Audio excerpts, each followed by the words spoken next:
A reading from 1 Samuel. Today is September 11th.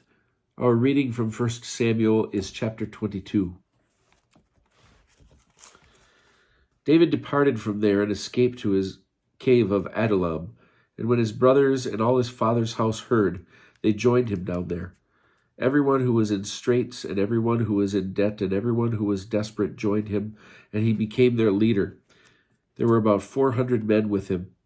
David went from there to Mizpah of Moab, and he said to the king of Moab, "Let my father and mother come and stay with you until I know what God will do for me."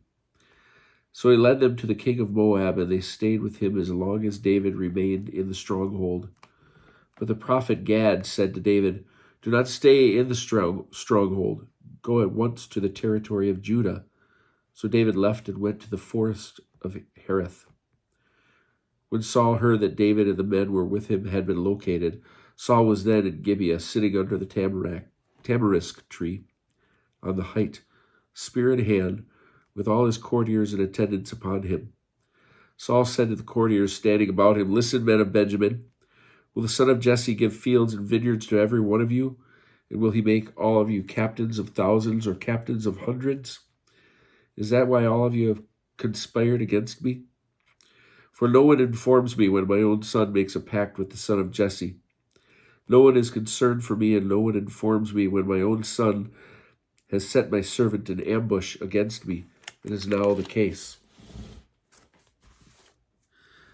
Doeg, the Edomite, who was standing among the courtiers of Saul, spoke up. "I saw the son of Jesse come to Ahimelech, son of Ahitub, at Nob. He inquired of the Lord on his behalf and gave him provisions. He also gave him the sword of Goliath the Philistine." Thereupon the king sent for the priest Ahimelech, son of Ahitub, for all the priests belonging to his father's house at Nob. They all came to the king, and Saul said, "Listen to me, son of Ahitub." "Yes, my lord," he replied. And Saul said to him, "Why have you and the sons of Jesse conspired against me? You gave him food and a sword, and inquired of God for him, that he may rise in ambush against me, as is now the case."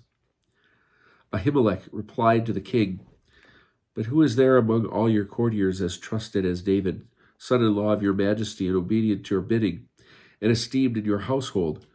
This is the first time that I inquired of God for him. I have done no wrong.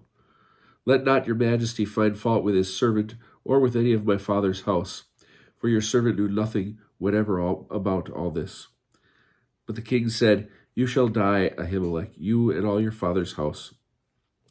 And the king commanded the guards standing by, "Turn about and kill the priest of the Lord, for they are in league with David. They knew he was running away, and they did not inform me." But the king's servants would not raise a hand to strike down the priests of the Lord. Thereupon the king said to Doeg, "You, Doeg, go and strike down the priests." And Doeg the Edomite went and struck down the priests himself. That day he killed 85 men who wore the linen ephod.